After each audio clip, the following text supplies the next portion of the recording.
Good day everyone. So we are going to tackle about communicational language. So the students who will discuss by this topic are Amalhaya Abdulmalik, Asnaida Dero, and Ayman Haji Najir. So, accordingly, this chapter explores the different ways that social psychology has theorized and conducted research into how people communicate with each other and the role this plays in social interaction. And it focuses in particular upon the most important means by which people communicate through language. Language is not just important as a topic in itself because language is a vital part of human connection that allows us to share our ideas, thoughts, and feelings with others. So, next is what is communication? So, communication is the essence of social interaction that when we interact, we communicate. So, in communication, how can we use language and social interaction? Of course, we use language and social interaction to negotiate relationships, actions, and events in our daily lives. So, like for instance, in social interaction that is free of communication, when someone approach you to ask you something, and then of course, we constantly transmit information about what we sense, think, and feel about it. And in communication, some of our messages are unintentional. And we also communicate through words, facial expressions, signs, bodily gestures, and touch. And of course, we can also use phone calls, writing, emails, and text. In addition, communication is social in several ways, just as it involves our relationships with others, it is built upon a shared understanding of meaning, and it is how people influence each other. Next is communication theory. So, communication theory was originally developed to help understand the workings of mechanical communication systems like telecommunications. So, what is telecommunications? Yan yung technology na ginagamit natin in this modernization. So, basing his ideas on the operation of computers, the mathematician Shannon measured the transmission capacity of systems by calculating the rate at which information could be conveyed. So, this is the Shannon and Weaver model of communication. Or it is known as the mother of all models, and the model is also known as information theory or the Shannon theory because Claudia Shannon was the main person who developed the theory. As you can see, there is six key concepts of Shannon-Weaver mathematical model that is explaining how messages are lost and distorted in the process of communication. And it is also known as the model's primary value. And it is based known for its ability to explain how messages can be mixed up and misinterpreted in the process between sending and receiving the message. So first is the information source or also known as the sender. So they are the person na sila yung magsisimula ng conversation or message. So ang sender is pwede siyang maging spoken word or writing or through body language or music. An example of a sender might be the person reading a newscast on the nightly news that they will choose what to say and how to say it before the newscast begins. Second is the transmitter or also known as the encoder. So the encoder is the machine or person that converts the idea into signals that can be sent from the sender to the receiver.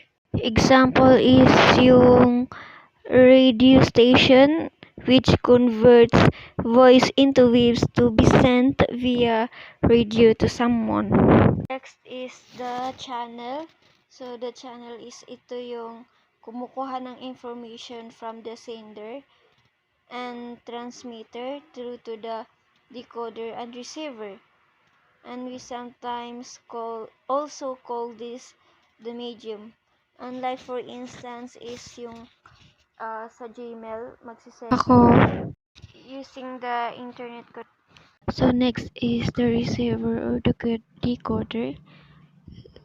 Like yung pag-sending ko ng email ko, sending my emails or message sa kanya is maiintindihan ng receiver kung ano yung information na gusto kong iparating sa kanya. Next is yung destination. Ito yung pagkatapos ma-receive ng receiver yung message ng sender is pwedeng ito na yung i-close na nila yung communications nila.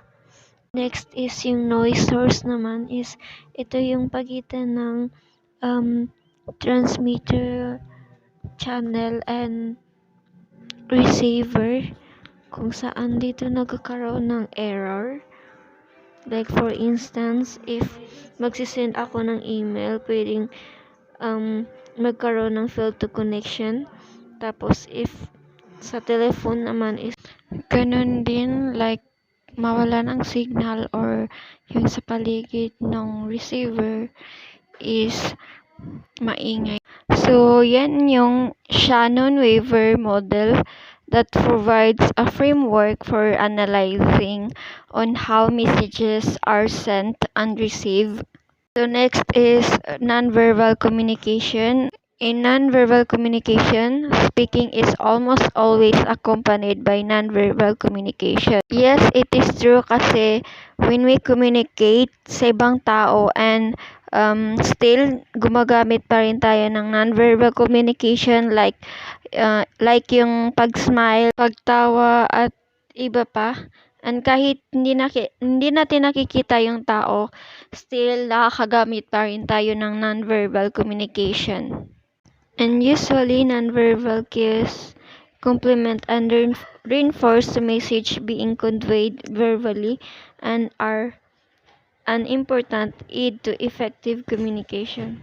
And yes, mas nagiging effective yung communication natin if nagamit natin yung nonverbal communication and verbal communication. Negotiations, like for instance, na if someone talks to you and you observe the way he moves her body or gestures, doon mo malalaman if nagsasabi ba sa'yo ng totoo yung tao.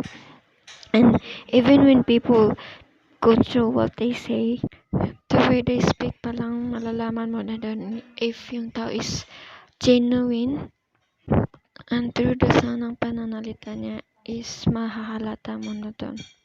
Also, nonverbal communication includes a range of behaviors and serves a number of functions. First is yung supplementing verbal communication, like for example is by giving information about feelings and emotions and hints, motives, and intentions. Or another example is yung boyfriend mo or girlfriend mo is bumitaw ng mga flowering words na nakakapagpakilig ng feelings mo. Second is yung replacing verbal communication, like for example na using hand gestures to someone who cannot hear you. Third is yung expressing things more effectively, just as the intimacy conveyed by a kiss or the touch of a hand. And last is helping to manage verbal communication, like for instance by signaling when someone wants to speak. So facial expression. Facial expression is important for expressing emotion. Experimental social psychologists claim that the signaling of emotion is universal from one culture to another, at least in conveying the basic emotions of happiness, surprise, sadness, fear, disgust, and anger. The facial expression is important or significant in expressing the emotion of a person or individual kasi through facial expression, nakikita or na-identify natin yung emotions ng isang tao. Example, pag nakasmiling tao din is shows happiness na happy talaga yung isang tao. So gaze and eye contact. Eye contact refers to mutual gaze. When people catch each other's eyes. Gi- Gaze and eye contact used in 5 main ways as a means of communication in their own right, to signal status, to signal interest and sincerity, to manage conversation, and to exert control. Gaze and eye contact is na-express niya yung emotion niya is like, for example, pag masaya ang isang tao na when we get to have an eye contact with that person, na makikita natin sa mata niya na nakasmile or masaya, same pag malungkot ang tao.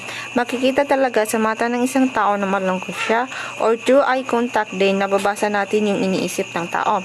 Tsaka dito rin natin natitest or na-identify kung sincere ang tao or interesado sa'yo. So, 'di ba, pag ang tao walang interest sa sinasabi mo, hindi kanya tinitingnan or ina-avoid niya to make an eye contact with you. So, postures and gestures. Postures are ways of positioning the body or certain parts of it, such as slouching in a chair or kneeling in prayer. Gestures are body movements such as bowing or pointing. So, sa postures and gestures din, na pwede din gamit yan sa communication. Kasi through that, makikita mo kung ano talaga yung gusto i-convey ng kausap, especially sa mga mute person. So, interpersonal distance, ito yung malayong kausap. So, interpersonal distance is about the distance people adopt when communicating with each other, the study of which is something called proxemics. Consequently, interpersonal distance can be used to signal and regulate privacy and intimacy. An intimacy in about 0.5 m, limited to the intimate relationships, a personal zone up to about 1.5 m for friends and acquaintances, a social zone from about 1.25 to 3.5 m for formal interactions such as doing business, a public zone about 3.5 to 7.5 m for public events. So touch, like gestures and gestures, touch can be illustrative, reinforced language, or emblematic act in its stead. It is a powerful means of communication. So the first one is to show affection, reassurance, appreciation, and nurturance. To communicate humor and playfulness, to express anger and aggression, to draw attention or gain compliance, to follow etiquette or perform rituals, to show or demonstrate action. Like for example is to express anger and aggression. So when someone holding tight is done, nako-convey mo o malalaman mo talaga na galit talaga yung isang tao sa'yo. Yun yung win niya na iparating sa'yo na galit talaga sa'yo yung isang tao. And the last one is smell. Evolutionary psychologists in particular regard smell as a critical means by which people communicate with each other, albeit usually unconsciously and intuitively. For example, smell is held to be a very powerful element in attraction. Smell kasi is nalalaman natin kung ano ang isang bagay. For example is mayroon tao na lumapit sa'yo tas iba ang amoy like mabango, then magkakaroon tayo ng impression na malinis talaga sa katawan ng isang tao. Then we tend to be attracted to that person kasi nga mabango siya, then gusto natin yung mabango. Okay, so this is the continuation of the report by Miss Dero. So let's move on. So the next is nonverbal cues to deception. As you have seen, while facial expression appears to be at least somewhat instinctive, the most nonverbal communication is learned. So yun na nga, sa nakikita nyo, yung mga facial expression natin ay somewhat instinctive siya. Kumbaga, instinct na siya yung mga facial expression natin pag tayo ay nagsasalita. Pero mostly sa nonverbal communication ay natututunan. Although it may seem automatic and beyond conscious control. So hindi talaga natin minsan mapigilan na ito ay beyond conscious control. And this is just a matter of well-earned habit.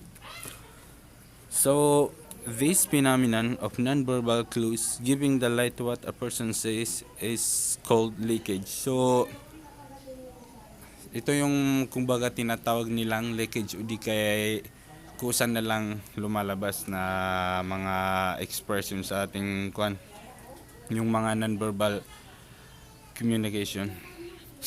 And the next is linguistic. So linguistic is the study of language itself. It begins by specifying the components of language. The basic meaningless sounds are called phonemes. So basically, ang linguistic ay pinag-aaral dito yung mga language itself as a whole. So nagsisimula ito sa pag-specify ng mga components ng isang language. Yung mga basic na mga component ng isang language o di kaya yung mga meaningless sounds. At ang tinutukoy at ang tinatawag na meaningless sound ay phonemes. At ito yung mga sounds like the th at the beginning of think or the double o at the end of kangaroo.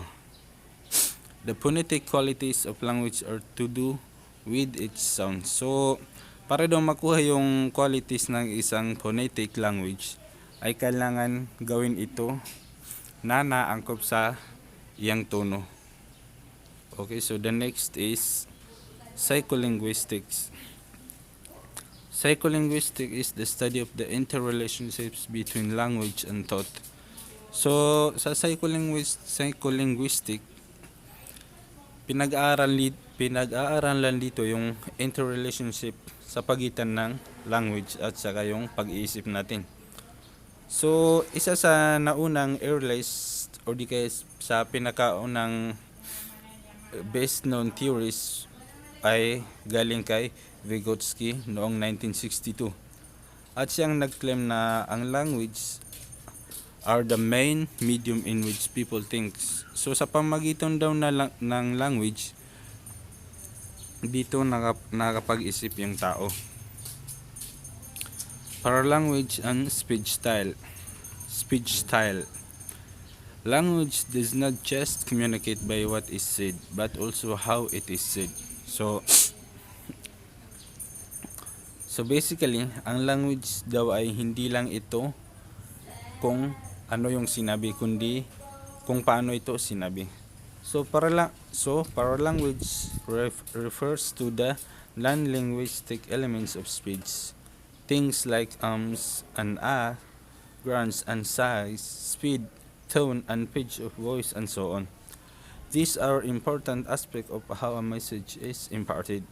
So ang mga ganyang tono daw na mga paralanguage ay importante yan sa aspeto ng isang message kapag ito ay ipinaamparte. It is also important aspect of how a message is imparted. So pag ini-impart na yung isang message, ay importante na malaman mo yung mga aspeto ng paralanguage. Paralinguistic elements are also important in conveying emotion. So yung mga elements na nabanggit natin kanina ay importante rin sa pag-convey ng mga emotion. Equally, people use a range of speech styles in different contexts. So sabihin na lang natin na yung mga tao ay gumagamit sila ng different speech styles sa different contexts. Kung baga sa mga kalalakihan may speech style sila at sa mga kabaihan din may speech style sila na ginagamit. So moving on and the next is mass media and communication. An illustration of this kind of analysis is to look at the way that the mass media, which is the television, newspapers, and so on, construct meaning for us. Take television news broadcasts that typically consist a series of short news items. This purport to be factual, straightforward, telling it like it is. But semiotic theorists claim that they are anything but factual, rather than they are meaningful for viewers by being constructed as illustrative narratives, news stories. So, ang pinapalabas do sa mga television na mga broadcast ay typically naglalaman siya ng mga series of short news items, yung mga balita sa iba't ibang sulok ng mundo. At ito ay mga factual na balita at straightforward. Pero yung mga semiotic theorists ay kiniklaim nila na they are anything but factual. So, yun na nga sinabi natin na mga factual yung binabalita nila. Rather, they are made meaningful for viewers by. So, pero ang pinagkaiban ay parang ginawa itong mas meaningful sa mga nanonood sa pag-construct at pag-illustrate ng narratives o di kaya mga news stories. The message comes already interpreted, they overflow with meaning. So yung mga pinaparating nilang mensahe ay na-interpret na, but they overflow with meaning. So pinapa-overflow lang nila yung mga kahulugan nito. To understand what is going on in the telling of news stories, you need to think what the mass media are trying to achieve. So para daw maintindihan kung ano ba ang nangyayari sa news stories, kailangan mong isipin kung ano ba ang gusto ng mass media na abutin. So si Marxist analysis would argue that it is the other motives are most important. It claims that the mass media have four main goals. They seek to create audience. So, sinabi ni Marxist na yung mass media daw ay mayroon silang four main goals at gusto nila itong makamit sa audience. The number one are motivated by the desire to acquire the goods and services that are provided by the capitalism. So, namomotivate daw sila sa pagkuha ng mga goods and services na binibigay by the capitalism. Become and remain consumers of advertised product. So isa din sa mga gusto nilang makamit ay maging consumer ang mga viewers nila at manatiling consumer ng ina-advertise nilang produkto. Pangatlo is support the strategies and policies of the state that sustains capitalism.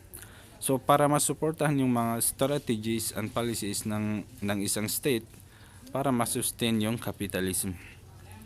At pang-apat ay are unaware they are being manipulated. So para hindi nila malaman na sila na pala ay minamanipulate ng isang mass media. So basically yan ang nangyayari sa atin ngayon.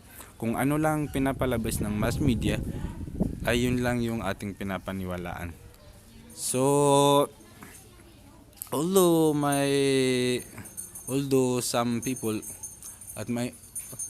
pero sa ngayon sa panahon ngayon ay yung mga iba ay marunong nang mag-research kung ano ba talaga yung purpose, kung ano ba talaga ang nangyari sa sa isang news.